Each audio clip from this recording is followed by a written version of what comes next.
with woodlands, I'm pointing at the woodlands, the top left. If you didn't know what a savanna was, it's an open area with some trees, and it kind of, I didn't know this till I worked for the Forest Reserve, that it's kind of like a pull for the human soul, because our species Homo sapiens evolved out of Africa on the African savannas, and so we kind of like that open area with the trees. He's not sliding the right. Oh, sorry, Kevin. Doesn't look like you're sharing the right screen. We've got the website, so Okay, if you whoops. could bring up your Okay. PowerPoint. Okay. Oh, wow. Wow. You, okay. Yeah, without the website was great until you started talking about, oh, now you Okay. can see. I'm sorry. I'm sorry. Okay. I'm sorry. There we go. Ah, much better. Okay. My mistake. Sharon, I appreciate you interrupting Yeah. me. All right, Thank you thanks. very Sorry. much. That wasn't making any sense to you guys. So I'm talking about protecting and restoring the forest reserves of Cook County, and these are our 4 ecosystems. So is that clear now? Do you see 4 ecosystems? Yes. Okay, great. Yes. Thanks, guys. I appreciate you calling me on that. So, and like if you didn't know this, Illinois is the prairie state, and I want you to imagine how much of the original prairie is left in Illinois. It's very small. It's less than 0.5% of the original prairie, and most of that is in much of that is in the forest reserves of Cook County here. So, got these 4 ecosystems that we are protecting, 70,000 acres. And another part of our mission, of course, is for people to connect with nature. So we're preserving nature, yes, but it's not behind a fence. It's people connecting with nature. And so can you see my pointer, Sharon? When I point, do you see me pointing at a fire up in the top left? Okay, great. So we've got the kids at the fire. We got the trails. That's 300 miles of trails. That's cyclists. There we are. We're all out there. Kids got their helmets on. That's a good thing. We got 10 lakes, lagoons, rivers for boating, 6 nature centers, 5 campgrounds, 3 pools, 10 golf courses, and hundreds of picnic groves. So most of the public is familiar with the picnic groves. That's how they experience the forest reserves, but many people get out on the trails as you do. Sagwa Environmental Learning Center there on the right in the middle is a wonderful place to go cross-country skiing. I realize many cyclists are also skiers like myself, and there's waterways there too. So examples of place you can go to is now I'm going to move to the Forest Preserve's website, because we're talking to bikers here. And now, Sharon, do you see my screen that says Explore 70,000 Acres? No? We're not seeing that? No, we still see your. Okay, new share. Okay, let's try this. Here we go. Share. Sorry about that. How about that now? No. Oh, yeah. Yes. Now There we it see is. the website. Yep. No, Yeah, okay. with the new version of Zoom, you have to actually reshare your screen if you're going to switch windows that you're sharing. Okay, so you're seeing the website now, guys, right? Yes. Yeah. Okay, great. So just because we're talking to a cycling group here, I'm going to go to places to go, and you go to the web map. Okay, and I click on web map, and I click on that, and it loads a map. So Sharon, are you now seeing the map of the Chicagoland area? Okay, great. So here I am, the blue dot in Rogers Park, and all these, I'm going to just point some of these out to you. So here's the North Branch of the Chicago River. You click on that. There's the North Branch Trail. It's red, it's paved. That the red is paved, the yellow is typically crushed gravel. So many people are familiar with that. Wonderful, one of the most well-used bike trails in the Chicagoland area. I'm going to go now to the Des Plaines River Trail. Right along here and click on the Des Plaines River Trail, and that's yellow. The unpaved trail is 16 miles long. If those of you are on that and looking forward to at the corner of just over north of Gulf Road, there's a railroad. You can't get over it safely. So this year, 2021, I'm excited that the Forest Reserves is building a bridge over the Union Pacific Railroad just north of Gulf Road on the Des Plaines River Trail. So that's been a project Wow, that's in great. offing for Yeah. many, many years. Notice that it goes along the Des Plaines River, which was a major highway of the Native Americans that lived here before us. Over here now, I'm pointing. This is Bussey Woods. This is one of the most used areas in the whole forest reserve, and there are often days that this Bussey Woods has more people in it than Yellowstone National Park. So it's because of where it is. It's huge and very well used. So then we got out here, you've got Paul Douglas Trail. And then we have up in Palatine, you have the Deer Grove trails. Over here, we have near Streamwood, you have the Poplar Creek Trail system. And then I'm gonna go get a little bigger here. And those of you who live in the western suburbs, you can see there, the Salt Creek Trail system is going through Westchester and LaGrange. This area here, I wanna highlight down here is our Payless system here. This is the most area where we have the most contiguous land, meaning connected. So it's very, very valuable native land, natural area. However, I'm going to point you right here. Those of you who are mountain bikers or who know mountain bikers that need to go get out, get off the paved trail there. That's okay. We understand that. And right there, at 95th Street is the Maple Lake East mountain bike staging area of the Payless Trail system. So I just asked for your guys' help. I realize you guys are the group that probably obeys the signs, okay, with the bikers. There's a lot of people that don't. So don't hesitate to call the police if you see people doing crazy things on the trails, because they could very well be damaging the trails. And avoid the mud, please. It certainly damages the native plant area. So those are some of the major ones that I wanted to talk about. Some of that, I don't want to miss the south side where the Major Taylor Trail is. I know that some of you here, is Ann Alt on the call? Did I see Ann Alt? Hi, Ann. Thank you so much for being here. I realize that we met at some point at regarding the on the south side there at a biker thing. And thank you so much for your hanging out with Derek and Andrew. Right. So you could probably speak to the group more than I can about the Major Taylor cycling group, and that's under renovation also, but that starts at Dan Ryan Woods and goes all the way to Whistler Woods there. And so there's some more updates going on there. And then over here, we've got the Tinley Creek Trail system. So that's 9.4 miles. And so I'm just giving you kind of an overview of where you can go in the forest. Or the Thorn Creek Trail system is 11.5 miles. So that's examples of. I haven't been on all these trails, frankly, but most of them, and they're a lot of fun. So now I'm going to do my screen sharing thing and new share. I'm going to go back to my PowerPoint.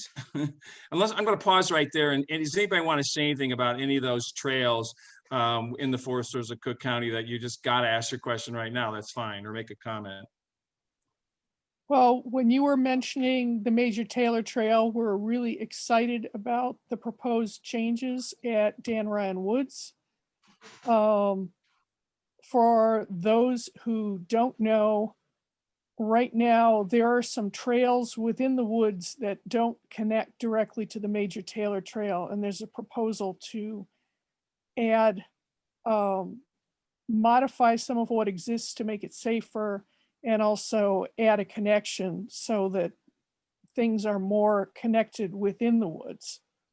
And it'll make it easier for people who aren't as familiar with Dan Ryan Woods to explore it and find some of the cool stuff that's there. Thank you. That was as good a summary as anybody could give, Ann. So I really appreciate you speaking up. Thank you very much. Thank you. Okay, now I'm going to go back to my PowerPoint, and we were talking about, can you see that now? Am I back to the Hollywood squares of things to do, Sharon? Do you see that? Okay, great. Okay, so let's move on to, so just a little history lesson here, guys. What you can imagine when Cook County looked like this, okay? It was in the 1800s, and all the green areas, of course, are natural areas in the 1800s. And I want you to think about the fact that we are you know, humans living here at this time, the Native Americans were living in this sea of nature. This wasn't that long ago, right? And so this is when, as this area began to be industrialized, a group of civic leaders had a foresight, you know, take action. And so this is that is the history of what happened here. And so here we are in 1938, and the red area is highly industrialized with the city of Chicago. And that's what happens with the Industrial Revolution. That's what happened. So in the early 1900s, as you probably know, Chicago was the fastest growing city in the whole country. And so leaders knew that if nothing was done, all the forests would disappear. And 1915, the Forest Preserves of Cook County were created. And we're really lucky they did, because look what happened. By 1985, development spreads out. The red space includes farmland, but it's all developed area. And so you can begin to see some of the areas that were saved along the Chicago River, along the Des Plaines River, and this big green block here is the Payless Area that I was talking about, where the Chicago area mountain bikers now are actually helping us restore that. So, so there we go. Moving on to here we are in 2015.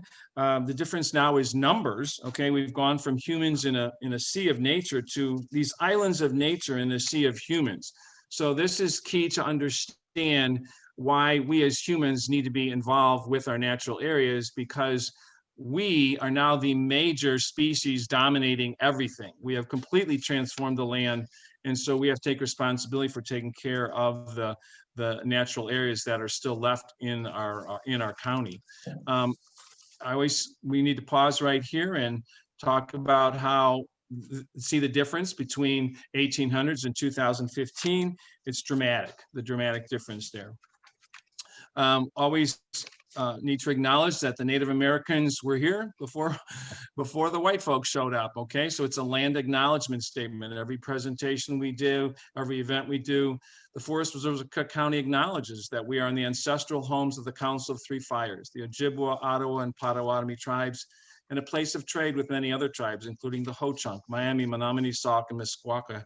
As a land management agency, we acknowledge that we have played a role in shaping the histories of local Native Americans by acquiring this land. We must also recognize, share, and celebrate the history of local Native Americans and their immemorial ties to this land. So you can see that we're committing ourselves to developing deeper partnerships that advocate for the progress, dignity, and humanity of the many Native Americans who still live and practice their form of life here. So we're in the next century, okay? The next century conservation plan is what we're excited about, the Forest Reserve, and it's coming to fruition. We've been 5 years into it now.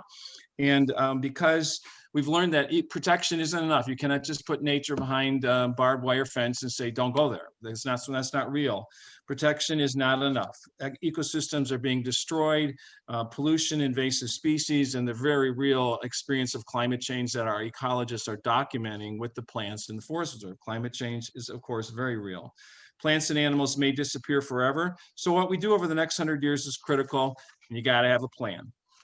This is a vision. Everybody in this call is part of this vision. The people of Cook County will celebrate and nurture our thriving woodlands, prairies, and waterways as world-class treasures that sustain our great metropolis. It's key that we use the word celebrate. If you can't bring your kids there, you're not going to feel safe. You're not going to take care of it. So that's why those kids are in the photo. It's really key over here on the right that we have a young person, that guy with the yellow helmet on, because we got to have young people involved with restoring the land, understanding what that means. So that's what we're doing here. Everybody's part of this. Diverse partners, you guys are part of this. Clubs, bicycling clubs, everybody's part of this. Okay, so we've got lots of partners. Like I said, the Chicago area mountain bikers have a monthly volunteer work day during non-COVID times. And so there's lots of people involved with the work of the Forest Reserves. And if you're not aware of this, you are certainly welcome to join us.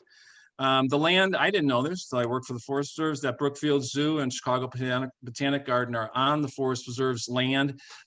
Brookfield Zoo was from the McCormick family in the 1920s, a donation. They said that had to be Forest Reserve land. And so I took my grandkids to see that bear exhibit last year before COVID. That was just incredible. And the Botanic Gardens are celebrating plants from all over the world. So that's and the North Branch of the Chicago River Bike Trail goes right to that garden. Habitat restoration, I just want to be real clear about what that is. It basically is nature needs our help. We used to think, again, if the land was publicly owned, leave it alone, that was enough. That's not true. We have to be involved, and nature in our urban areas needs our help to remain healthy. So again, nature is trying to survive in a sea of human development. It's beautiful purple coneflower there that you're seeing, a native prairie plant. These are the people. You can actually meet them. This woman up on the left hand her name is Jane. She's been doing this for a lot longer than any of us have been involved with the Forest Reserve. She's a volunteer leader, and she really knows her plants. So if you go hang out with Jane at a Forest Reserve workday, you're going to learn a lot, and I really respect her, and that's why I have her picture up there. We're removing a lot of plants that do not belong there. So this example of teasel, you'll recognize these plants along the highway, and we're removing them from a prairie in the Forest Reserves. Young people on the bottom left here involved. They got loppers, they got bow saws. That's what we have them do, is remove the plants. Sometimes it's by hand, sometimes it's by machines, but when you're involving volunteers, especially young volunteers, you got to be really careful. And so there's all sorts of safety stuff, and got to wear your boots on those wet days. We got 30,000 acres is what we're trying to do out of our 72,000 acres in this plan. So we can't do it all, don't have the money for it, don't have enough people involved, but that's what we can do. So that's what we're working on. What are we doing? Before on the left is the invasive plants are there. I'll say their names and you can figure out where they come from. European buckthorn, Asian honeysuckle, okay? It's incredible. People are moving over around the world so quickly and bringing things with them. And that's what happened in the last couple hundred years. So these plants are sucking up the sunlight, the water, the air, and the nutrients from the soil. And we restore space and light after, and that's the after picture. And that's exactly what volunteers are involved with doing. So you might have seen prescribed burns, fires. Nature needs fire, and we definitely do that every year. Pretty good fall burning season this year. If you were out there and you saw the smoke, it was a good burning season for a couple of weeks this fall, despite COVID. Again, restoring biodiversity. You can't just, we all tend to, a lot of people like to have their lawns very manicured, and I understand that. I was a homeowner, but my point is that that's not the way it works in the Forest Reserve. You want as many different kinds of plants. So restoring biodiversity, that's a big, big word that we should all be familiar with now. So okay, somebody's going to pause me, go ahead. Yeah, this is Ann. Could I add 1 minute about the volunteer experience and also habitat restoration? Please, thank you. Right there. I've volunteered for years at Dan Ryan Woods, Whistler Woods, and occasionally at other sites. It's a really great way to see what's out there in our forest preserves, to meet other people who are interested in the same work, some of whom are fellow cyclists. Learn more about the plants in our environment and their impact. And also, if you come back year after year to see the results of the work that you've done with other people, it's really very rewarding. I highly recommend it. Thanks, Ann. Again, beautifully said. And you do get to see it. It's very physical work, and you get to see it with your own eyes to see the difference over the years. It's good exercise. So, absolutely. It's a lot of fun. It's community building, which is what cycling clubs are about, right? So this is September. This was the Boy Scouts out at Papoose Lake, an example. So mass volunteers are welcome. Please email me or look at a volunteer page on our website to clarify where we're at as far as allowing volunteers. This whole, gathering people in groups and masking has been very, very challenging, as you can imagine, for all of us. So make sure you know what you're doing before you come out, and we will move into rescheduling large groups of volunteers, such as Ann was talking about, Dan Ryan Woods, as soon as we can. But we got to be safe right now. And if you see any, reason I like to show this picture is you notice the baby buggy. There was no baby in that Boy Scout troop. It's because they're pulling out this stuff out of the forest reserves. People do fly dumping. So if you see people dumping their latest remodeling project, a toilet seat, a piano, whatever in the forest, or could you please just don't approach them, call the police. I know they typically do it, at night or in remote areas of the Forest Reserve, but if you see something, please say something. Just call the police because they will be taken to court, okay? But thanks to the Boy Scouts for picking up the stuff that day. It's inspiring. You get to be part of restoring nature. We have this saying, right, as humans, if you build it, they will come. Well, if we will restore it in the forest reserves, they will return. And so bald eagle, Blanding's turtle, the otter, the black-crowned night heron, they all want a safe home. They want a healthy home with biodiversity. And yes, you can drive down Jane Addams Tollway, I-94, and see eagle's nest in Bussey Woods. That's amazing.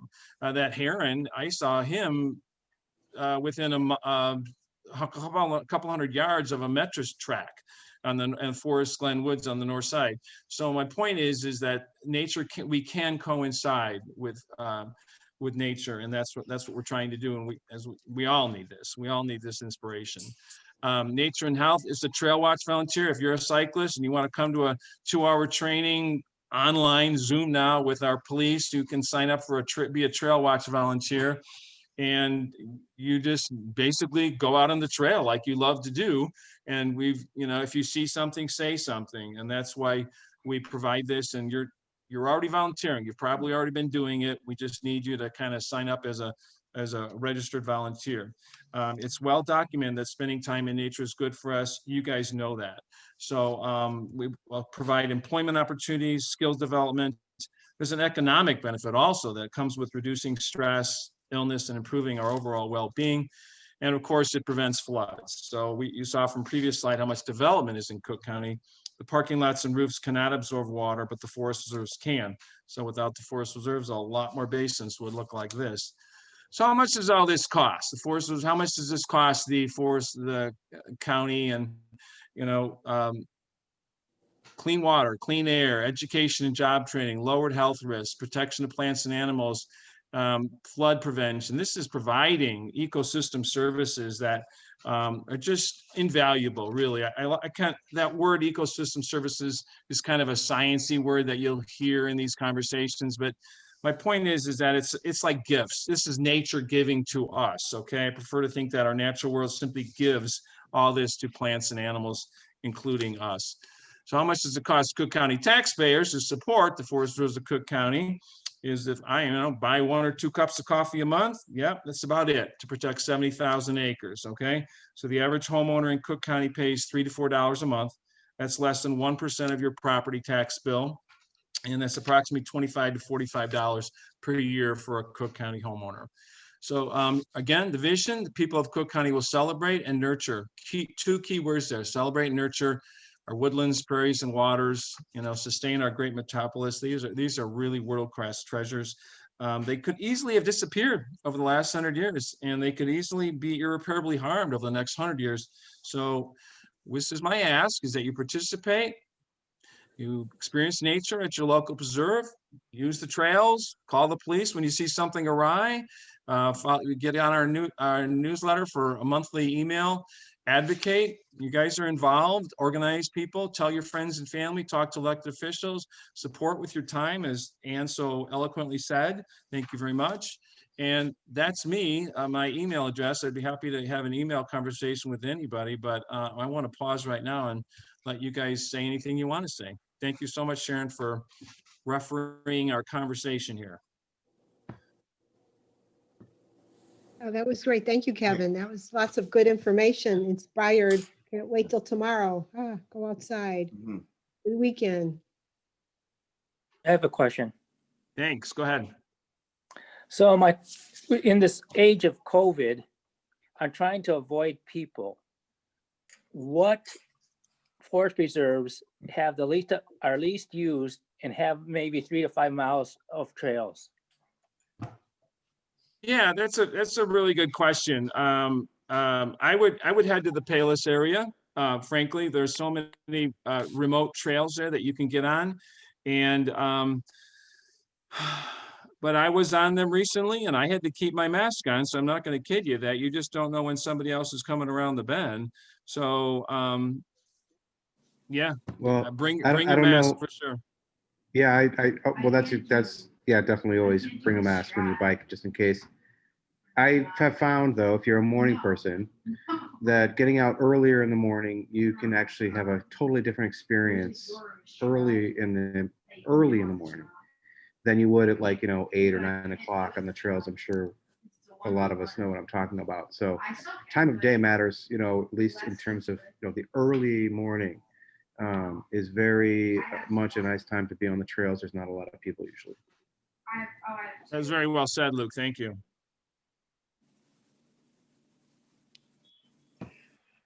This is Art. I have a question or observation. I know that there's some that just south of the Sunset Ridge Woods and Sunset Ridge Road, there's still some land that used to be the Chicago North Shore and Milwaukee rail bed that's slowly turning into a bike path or multi-use path, but it seems to have stopped at Sunset Ridge Road. And the land still seems to be at least undeveloped. Is there any thought that the Forest Preserve could take over this land and maybe make a multi-use trail out of it, and it could connect to the North Branch Trail down by Hap Road? Good question. I think you're speaking of Sunset Bridge Meadow on North Avenue, correct? That's what you're speaking of? No, this is a Northbrook or Northfield. It's You're in Northfield. Okay. Northfield. Okay. I'm sorry. So I'm gonna need to ask you can you take my email address down and is that Art? Yes. Or you want to give, if you can take my email address down, I appreciate a conversation with this via email, because there are people that I can just directly forward your email to and say, this guy's got a question. I can't answer it right now, but you can. Like people like the planning and development people. Okay, yeah, because that would be nice. Yeah. And the other part is that and I'm not sure if it's your province or not, but your counterparts in Lake County have the trail that ends at Lake Cook Road, and it would be so nice if that trail just kept going a little bit further. Right. Yeah, I hear you. For example, Art, we've got an intergovernmental committee, so the counties do talk to each other. I know it's very important. Yeah, I jotted down your email there. So. Great. Thank you very much, because Sure. that specific area you're talking about may even be on our website. I just need to do a little research on it. Thank you. Okay. The other question I had was, you mentioned cross-country skiing. Yes. Are there any areas in the Forest Preserve that if you do have snow, you groom the trails? Yeah, for example, I mentioned if we do have snow, Sagwa Environmental Learning Center in Lamont has the skis to rent and grooms the trails. Yes. The issue is, of course, as you said, snow, so yes. And How many? to my now, is that Bernard? Thank you. Yeah. No, this is Taka. Okay. And I'm sorry. how long are the trails there, out of curiosity?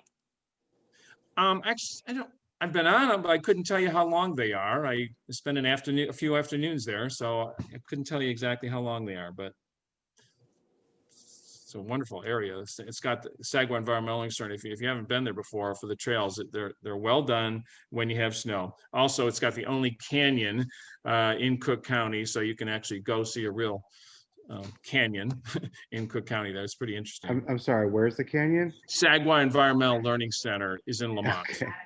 Yeah. Lamont. Okay. Lamont, Thank you. yes. There's 6 nature centers, and Sagwa Environmental Learning Center has the ski trails when there's snow, and it has the canyon there. Beautiful rolling landscape, lots of wildlife. Yeah, absolutely. Thank you, Ann. Absolutely. Now, is that canyon open in general to the public, or is that one where you have to take a tour of it? Yeah, it's a tour thing. Absolutely. Because You can't just walk in. Yep, you gotta have a tour. Then they set them up. They set up it's on the Sagamore Environmental Learning Center website as far as when those tours are. Okay. Yeah, it's pretty cool.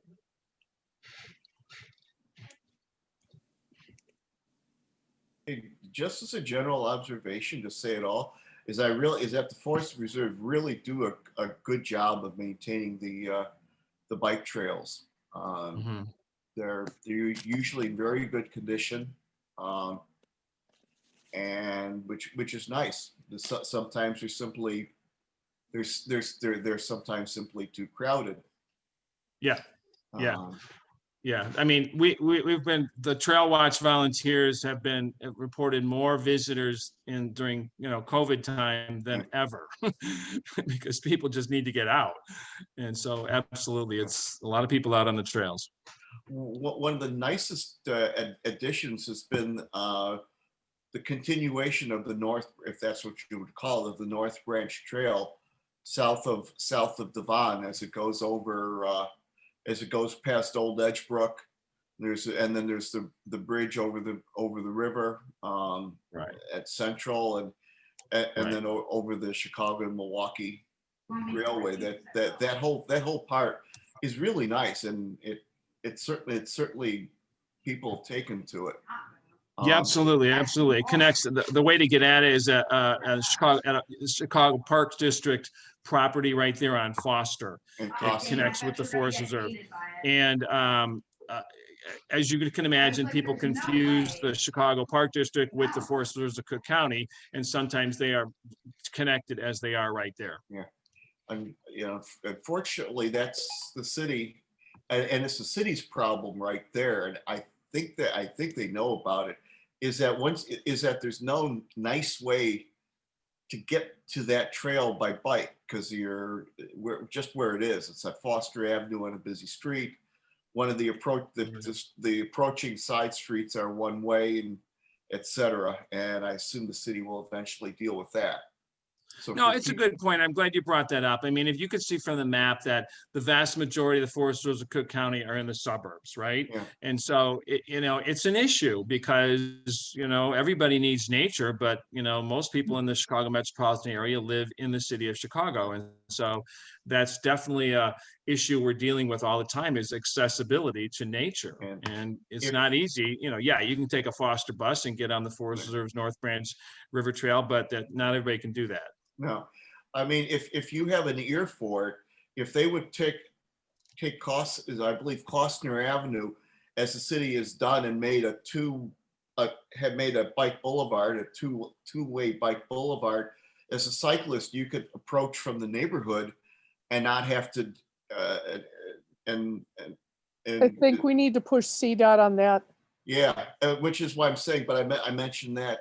On the other hand, in Western Springs, at the end of the Salt Creek Trail, there's a really good access from the trail. I think not too far from where the toboggan slides used to be, into Western Springs. There's one of those pedestrian activated stoplights or stop signals crossing Ogden. And that's an ideal way to get into that area. It'd be nice, like I said. But that's not your issue.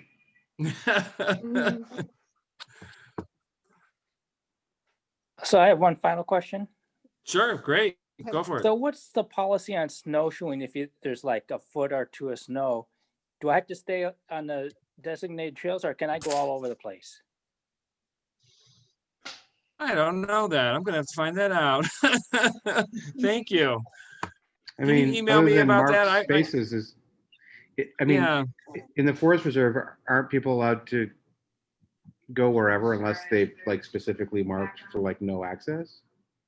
Yeah, basically, yes, you can. Okay.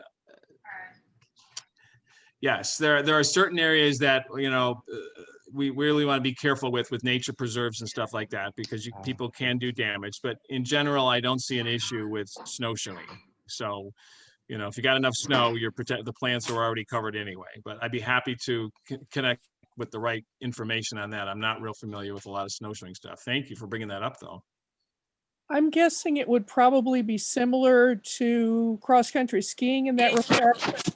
I like backcountry skiing, and I don't usually go where there are groomed trails. And when there's plenty of snow in Dan Ryan Woods or Whistler, I just break my own trail. But if there isn't deep enough snow, I'm not going to go there. Yeah, thank you. Well said.